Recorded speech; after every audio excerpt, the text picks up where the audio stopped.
Hello my dear student. तो आज के इस क्लास में आप लोगों को क्लास 10th हिस्ट्री के 30 यानी कि 30 इम्पोर्टेंट ऑब्जेक्टिव क्वेश्चन को कराने वाले हैं। और ये वही सब क्वेश्चन है जिसका कि दी स्टार क्लासेस के ऑफलाइन बैच में टेस्ट हुआ था। अगर आप लोग ऑफलाइन वाले स्टूडेंट होंगे तो आप लोग वीडियो को अंत तक देखिए और वीडियो देखने के बाद बताइएगा कि 30 में से कितना क्वेश्चन का जवाब आपका सही हुआ है। ठीक है, चलते हैं। वीडियो में आप लोग बने रहिएगा अंत तक। इसमें 30 क्वेश्चन को बताने वाले हैं। देखिएगा, पहला क्वेश्चन जिसमें कहता है वियना कांग्रेस कब हुआ, तो वियना कांग्रेस हुआ था 1815 में। 1815 में ऑप्शन नंबर ए हो जाएगा। ऑस्ट्रिया की राजधानी वियना में 1815 में एक सम्मेलन हुआ जिसको वियना सम्मेलन कहा जाता है।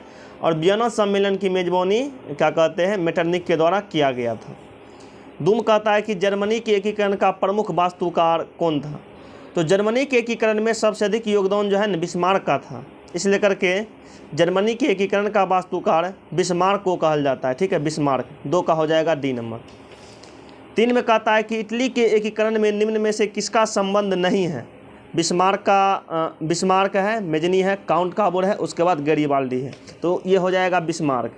बिस्मार्क का संबंध जर्मनी के एकीकरण से है, इटली के एकीकरण से नहीं है। 3 का ए नंबर। 4 कहता है कि जर्मनी के एकीकरण के लिए कौन उत्तरदायी था, तो जर्मनी के एकीकरण के लिए बिस्मार्क उत्तरदायी था। 4 का हो जाएगा बी नंबर। 5 में कहता है 1871 में कौन सी संधि हुई, तो 1871 में फ्रैंकफर्ट की संधि हुई। 5 का ए नंबर। 6 में कहता है कि इटली के एकीकरण में निम्न में से किसने योगदान किया था, तो इटली के एकीकरण में मेजनी, गैरिबाल्डी, विक्टर इमैनुअल सभी का योगदान है। तो 6 का हो जाएगा डी नंबर। 7 में कहता है कि रूस में जार का अर्थ क्या होता था, तो रूस के सम्राट को जार कहल जाता था। 7 का हो जाएगा डी नंबर। 8 में कहता है कार्ल मार्क्स का जन्म कहाँ हुआ था, तो कार्ल मार्क्स का जन्म जर्मनी में हुआ था। 8 का बी नंबर। 9 में कहता है कि साम्यवादी शासन का पहला प्रयोग कहाँ हुआ, तो रूस में। 9 का ए नंबर हो जाएगा। 10 में कहता है कि वॉर एंड पीस किसकी रचना है, तो वॉर एंड पीस टॉल्स्टॉय की रचना है। 10 का बी हो जाएगा। 11 में कहता है बोल्शेविक क्रांति कब हुई, तो बोल्शेविक क्रांति हुआ नवंबर 1917 में। इसी को नवंबर की क्रांति भी कहते हैं। 11 का हो जाएगा बी नंबर। 12 में कहता है कि ब्रेस्ट लिटोवस्क की संधि किन 2 देशों के बीच हुई, तो रूस और जर्मनी। 12 का डी हो जाएगा। 13 कहता है कि दास कैपिटल किसकी रचना है, तो कार्ल मार्क्स की। 13 का डी नंबर। 14 कहता है कि मजदूर दिवस कब मनाया जाता है, तो 1 मई को मनाया जाता है मजदूर दिवस। 14 का आंसर हो जाएगा ऑप्शन नंबर बी। 15 कहता है अंतर्राष्ट्रीय महिला दिवस कब मनाया जाता है, तो 8 मार्च। 8 का हो जाएगा डी नंबर। ठीक है, 15 का हो जाएगा डी नंबर 8 मार्च। 15 का हो जाएगा डी नंबर 8 मार्च। 16 में आइए, कहता वियना कांग्रेस का मुख्य उद्देश्य क्या था, राजतंत्रों की पुनः स्थापित करना।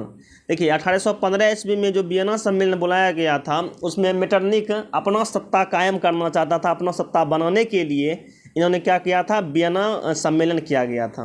तो 16 का हो जाएगा सी नंबर। फ्रांसीसी क्रांति कब हुई, तो 1789 1789 ईस्वी में। 17 का हो जाएगा ए नंबर। 18 कहता है कि मेजनी का संबंध किस संगठन से था, तो कार्बोनरी। 18 का हो जाएगा बी। 19 कहता है कि इटली एवं जर्मनी के एकीकरण के विरुद्ध कौन था, तो ऑस्ट्रिया। ऑस्ट्रिया, इटली और जर्मनी दोनों के कुछ भाग पर कब्जा किया हुआ था। 20 में कहता है काउंट काबुर को विक्टर इमैनुअल ने किस पद पर नियुक्त किया था, तो प्रधानमंत्री। 20 का सी। 21 नंबर क्वेश्चन कहता है गैरिबाल्डी पेशे से क्या थे, नाविक। 21 का डी हो जाएगा। 22 में कहता है जर्मन डायन का निर्माण किसने किया, तो नेपोलियन बोनापार्ट। 22 का बी नंबर हो जाएगा। 23 में कहता है कि जाल बेड़ी ने कैसी संस्था थी, तो व्यापारियों की। 23 का हो जाएगा बी नंबर। 24 कहता है रक्त एवं लौह की नीति का अवलंबन किसने किया, तो रक्त एवं लौह की नीति का अवलंबन किया बिस्मार्क। 24 का सी हो जाएगा। 25 में कहता है फ्रैंकफर्ट की संधि कब हुई, 1871 में। डी नंबर हो जाएगा। 26 में कहता है कि एड्रियानोपुल की संधि किन 2 देशों के बीच हुई। एड्रियानोपुल की संधि किन 2 देशों के बीच हुई, तो तुर्की और रूस। 26 का ए नंबर हो जाएगा। 26 का ए नंबर। 27 कहता है कि सन 1870 ईस्वी में फ्रांस और फरसा के बीच युद्ध कहाँ हुआ, तो सेडोन में। 27 का ए नंबर हो जाएगा। 28 कहता है किस युद्ध के बाद जर्मनी का एकीकरण पूरा हुआ, तो सेडोन का युद्ध। 28 का डी नंबर। यंग यूरोप का संस्थापक, तो यंग यूरोप का संस्थापक है क्या कहते हैं, मेजनी। 29 का ए नंबर। 30 में कहता है यूरोप का मरीज किसे कहा जाता है, तो तुर्की। यूरोप का मरीज तुर्की को कहा जाता है। आप लोग बताइएगा कि 30 क्वेश्चन में से कितना क्वेश्चन का जवाब आपका सही हुआ है, या 30 क्वेश्चन में से कितना क्वेश्चन का जवाब आपको पता है। मिलते हैं नेक्स्ट वीडियो में बहुत ही जल्द। ठीक है, जय हिंद।